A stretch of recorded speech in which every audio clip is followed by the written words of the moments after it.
वर्धिनि नन्दनुते गिरिवरविन्द्यशिरोधिनि वासिनि विष्णुविलासिनि जिष्णुनुते भगवति हेशिति कण्ठकुटुम्बिनि भूरि कुटुम्बिनि भूरि कृते जय जय हे महिषासुरमर्दिनि रम्यकपर्दिनि शैलसुते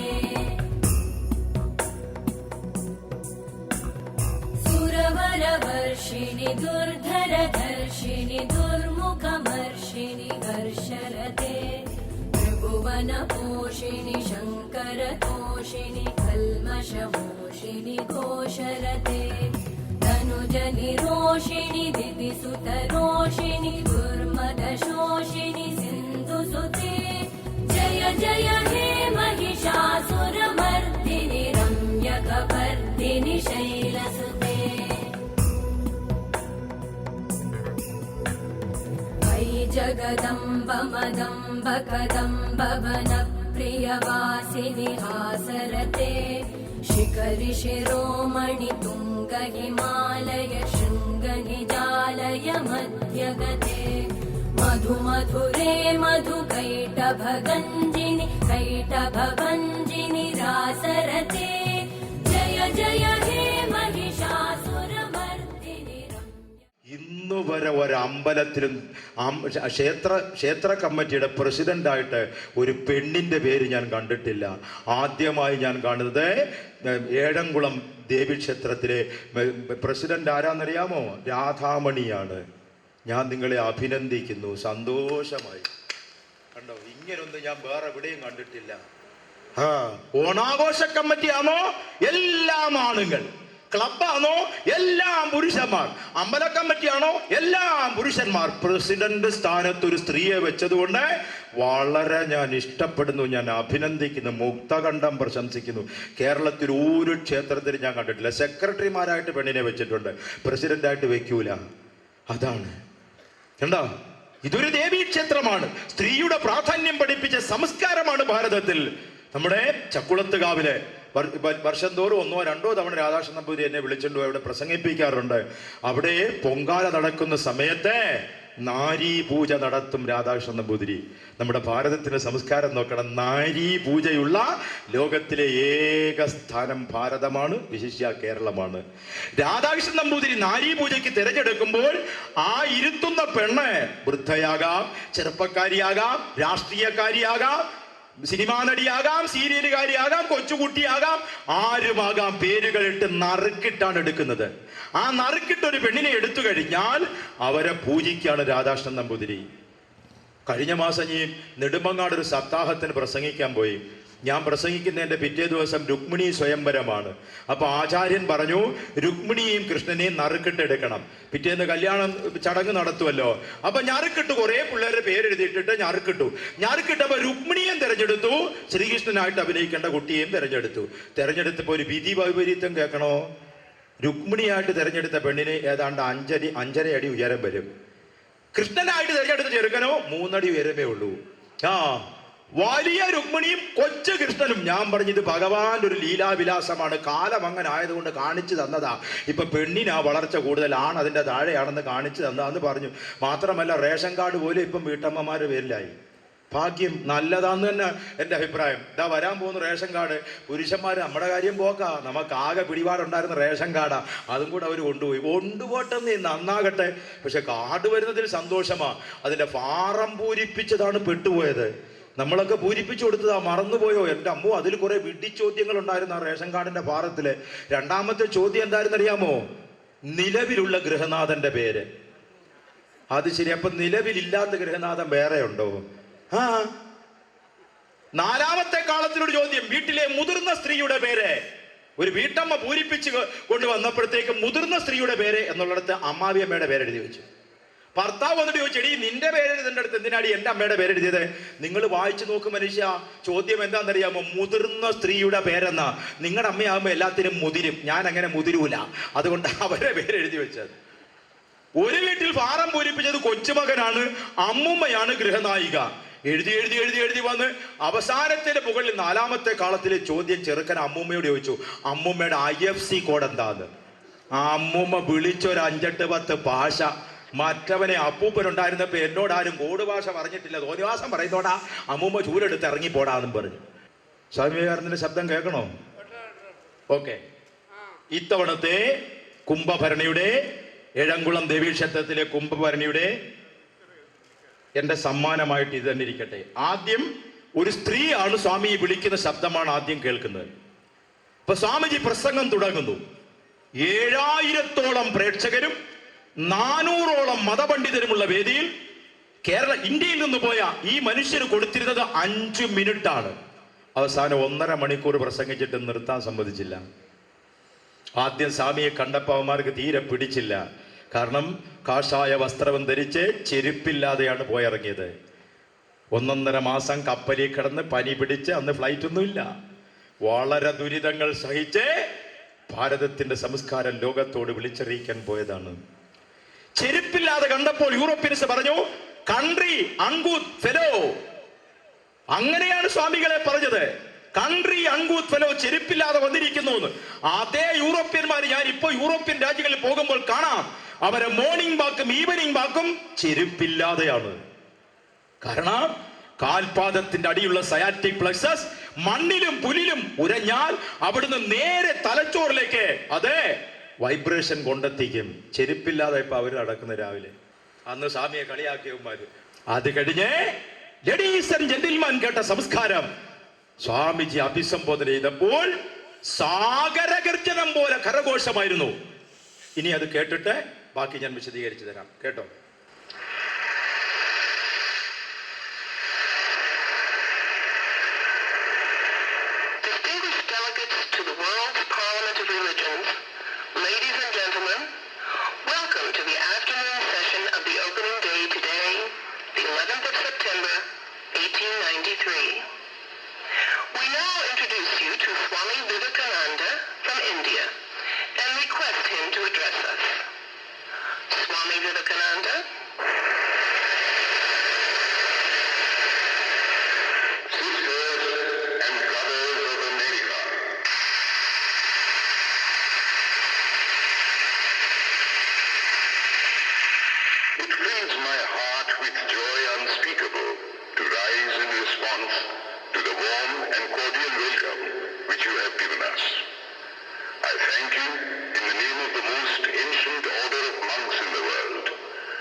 ഇതിങ്ങനെ കേട്ടോണ്ടിരുന്ന ഞാനങ്ങ് കേട്ടോണ്ടിരിക്കും, നിങ്ങളും കേട്ടോണ്ടിരിക്കും, ബാക്കിയൊന്നും നടക്കൂല.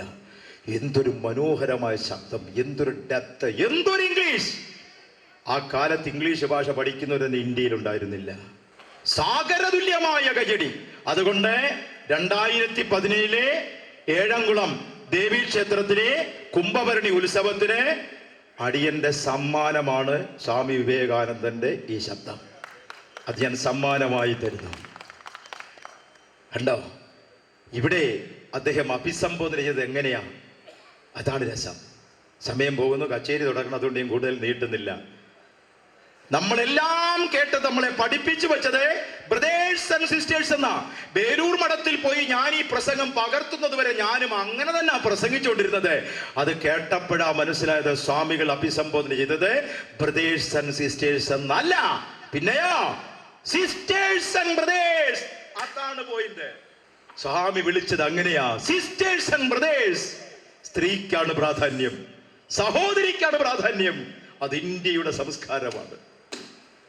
അവിടെ പെണ്ണിനാ പ്രാധാന്യം അവതരിപ്പിച്ചു കൊടുത്തത്. എന്താ യൂറോപ്യന്മാർ പറയും ഹസ്ബൻഡ് ആൻഡ് വൈഫ്. ഭാരതം ഒരിക്കലും അങ്ങനെ പറയില്ല. ഭാര്യാ ഭർത്താക്കന്മാരെന്നേ പറയൂ. അവര് പറയും ഭർത്താ ഭാര്യാക്കന്മാരെന്ന്. നമ്മൾ അങ്ങനെ പറയില്ല. എന്താ ഫാദർ ആൻഡ് മദർ എന്ന് അവർ പറയും. ഭാരതീയൻ ഒരിക്കലും അങ്ങനെ പറയില്ല. മാതാപിതാക്കൾ, മാതാവിനാണ് പ്രെഡോമിനൻസ്. എന്താ സഹോദരീ സഹോദരന്മാർ.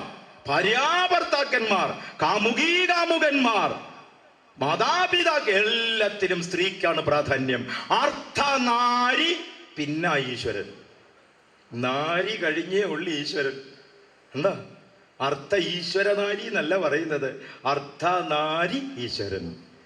ഈ സംസ്കാരം ഉൾക്കൊണ്ടാൽ ഏതെങ്കിലും ഒരു പെണ്ണിനെ ഉപദ്രവിക്കാൻ തോന്നുമോ ഒരു ഭാരതീയന്? പോകട്ടെ, അത് സ്ത്രീത്വത്തിൻ്റെ കടന്നാക്രമണമെങ്കിൽ ഏറ്റവും കൂടുതൽ സ്ത്രീത്വത്തെ ആദരിക്കാൻ പഠിപ്പിച്ച സമവാക്യം പറഞ്ഞ് അവസാനിപ്പിക്കാം. ഉണ്ടോ? എത്ര നാര്യസ്തു പൂജ്യന്തയാണ് ഞാൻ അടിവരയിട്ട് ഇതുവരെ പറഞ്ഞതെങ്കിൽ അടുത്തത് നോക്കേ. ജനനീ ജന്മഭൂമിശ്ച സ്വർഗാദപി ഗരീയസി. അമ്മയും മാതൃരാജ്യവും സ്വർഗത്തേക്കാൾ ഉപരിയാണ് എന്ന അമ്മയ്ക്കാണ് പ്രാധാന്യം. അമ്മ അതൊരു സാന്ദ്ര സത്യമാണ്. അമ്മ അതൊരു ദേവതയാണ്. അമ്മയ്ക്ക് പകരം വയ്ക്കാൻ ആരുമില്ല. ക്ഷേത്രത്തിൽ വന്ന അമ്മേ എന്ന് വിളിച്ചിട്ട് വീട്ടിൽ ചെന്ന് സ്വന്തം അമ്മയെ ഫലസിക്കുന്നെങ്കിൽ അത് ഭക്തിയല്ല, അവൻ ഐശ്വര്യമുണ്ടാകില്ല. അമ്മയുടെ പകരം വയ്ക്കാൻ ഈ ഭൂമിയിൽ എന്താ ഉള്ളത് അമ്മയ്ക്ക് പകരം വയ്ക്കാൻ? മൂന്നാറിൽ ഒരിക്കൽ വിനോദസഞ്ചാരത്തിന് തോണി മറിഞ്ഞു. 984. ഞാനന്ന് അടിമാലി ജോലി ചെയ്യുന്ന സമയമാണ്. യന്ത്രവൽകൃത ബോട്ടല്ല, 2 കെട്ടുവള്ളങ്ങൾ കൂട്ടിക്കെട്ടി കൊണ്ടുപോയ ബോട്ടിന്റെ കെട്ടടിഞ്ഞത് മുങ്ങി. 36 ആളുകൾ മുങ്ങി. അതിനകത്ത് കുറെ പേര് മുങ്ങി മരിച്ചു, കുറെ രക്ഷപ്പെടുത്തി. അന്ന് ചോര തുടിക്കുന്ന ഒരു കുഞ്ഞിനെ, ഒരു ആൺകുഞ്ഞിനെ, 3 മാസം പ്രായമുള്ള കുഞ്ഞിനെ കട്ടിത്തറയിൽ കീറത്തുണിയിൽ കിടത്തിയിരിക്കുന്നു. രക്ഷാപ്രവർത്തകരോട് ഞാൻ ചോദിച്ചു, ഇതിന്റെ അമ്മ എവിടെയാണ്? അവർ പറഞ്ഞു, അമ്മ മുങ്ങി മരിച്ചുപോയി. അമ്മ മുങ്ങി മരിച്ചപ്പോൾ ഈ ചോരക്കുഞ്ഞിനെ നിങ്ങൾക്ക് എങ്ങനെ കിട്ടി? അമ്മയെ രക്ഷപ്പെടുത്താൻ കഴിയാതെ ഈ കുഞ്ഞിനെ എങ്ങനെ കിട്ടി? അത് പിന്നെ പത്രത്തിലും മാസികയിലും ഒക്കെ വന്ന വിവരമാണ്. അന്തം വിട്ടുപോയി അവരെ മറുപടി കേട്ട്. അമ്മ മുങ്ങി മരിച്ചപ്പോൾ ആഴമേറിയ കയത്തിലേക്ക് അമ്മ ആണ്ടുപോകുമ്പോൾ അവരെ കൈകൾ ഉയർത്തിപ്പിടിച്ചിരുന്നു. ആ കൈകളിൽ ഈ ചോര കുഞ്ഞിനെ വെച്ചിരുന്നു. വെള്ളത്തിൽ മുങ്ങിക്കിടക്കുന്ന ഒരു ബോഡി കിട്ടിയാൽ ഡോക്ടർ പോസ്റ്റ്മോർട്ടം റിപ്പോർട്ട് എഴുതുമ്പോൾ ആദ്യം എഴുതേണ്ടത് അതിൻ്റെ കൈവിരലുകൾ എങ്ങനെയെന്നാണ്. തൂങ്ങി നിൽക്കുന്ന ബോഡി കിട്ടിയാൽ ആദ്യം എഴുതേണ്ടത് സബ്ക്ലേവിയൻ ആർട്ടറി, സബ്ക്ലേവിയൻ വെയിൻ പൊട്ടിയിട്ടുണ്ടോ, കഴുത്തിലെ കർണനരമ്പ് പൊട്ടിയോ എന്ന് എഴുതണം. ആറ്റ്ലസ് ആക്സിസ് വെട്ടിപ്പറയുള്ള നട്ടല് പൊട്ടിയോ എന്ന് എഴുതണം, തൂങ്ങി നിൽക്കുന്ന ബോഡിയാണെങ്കിൽ. എന്നാൽ മുങ്ങിക്കിടക്കുന്ന വെള്ളത്തിൽ നിന്ന് കിട്ടിയ ബോഡിയാണെങ്കിൽ ആദ്യം എഴുതേണ്ടത് കൈവിരലാണ്. മെഡിക്കൽ എക്സിബിഷനിൽ വെച്ചിരുന്നു മുങ്ങി മരിച്ച ഒരാളിന്റെ കൈപ്പത്തിയുടെ ചിത്രം എക്സിബിഷനിൽ വെച്ചിരുന്നു. കുറെ പുല്ലിങ്ങനെ മുറുക്ക പിടിച്ചിരിക്കുക. പുല്ല്. മുങ്ങി മരിക്കുന്നവന്റെ കയ്യിൽ എന്തു കിട്ടിയാലും മുറുക്ക പിടിക്കും. അഥവാ ഒന്നും പിടിക്കാൻ കിട്ടിയില്ലെങ്കിൽ ഒരു റിഫ്ലക്സ് ആക്ഷനായി കൈ ഇങ്ങനെ ചുരുട്ടി പിടിക്കും. മുങ്ങി വെള്ളം കുടിച്ചാണ് മരിച്ചതെങ്കിൽ ആ ബോഡിയുടെ വിരൽ ഇങ്ങനെ ഇരിക്കും. ഭൂതഗണാതിസേവിതം കപിത്തജംബൂഫലസാര ഭക്ഷിതം ഉമാസുതം ശോകവിനാശകാരണോ നമാമി വിഘ്നേശ്വര പാദപങ്കജോ നമാമി വിഘ്നേശ്വര പാദപങ്കജം.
ವಿನಾಯಕ ನೀನು ವಿನಾ ಬ್ರೋ ಸುಡಗುವೆ ನಾಯಕ ನೀನು ವಿನಾ ಬ್ರೋ ಸುಡಗುವೆ ನಾಯಕ ನೀನು ವಿನಾ ಬ್ರೋ ಸುಡಗುವೆ ನಾಯಕ ನೀನು ವಿನಾ ಬ್ರೋ ಸುಡಗುವೆ ನಾಯಕ ನೀನು ವಿನಾ ಬ್ರೋ ಸುಡಗುವೆ ನಾಯಕ ನೀನು ವಿನಾ ಬ್ರೋ ಸುಡಗುವೆ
ഗ ഗ ഗ ഗ മ ഗ രി ഗ രി സ രി നി സ മ സ നി സ പ പ രി സ രി പ പ ഗ രി ഗ രി മ ഗ രി പ ധ നി രി സ നി സ ന രി സ നി സ രി രി സ നി രി സ നി സ സ രി രി സ പ നി ഗ രി സ നി സ പ നി ധ പ രി സ നി പ നി ധ പ രി ഗ സ രി ഗ പ നി സ നി പ ഗ രി സ രി ഗ പ നി സ നി പ ഗ രി സ രി ഗ പ നി സ നി പ ഗ രി രി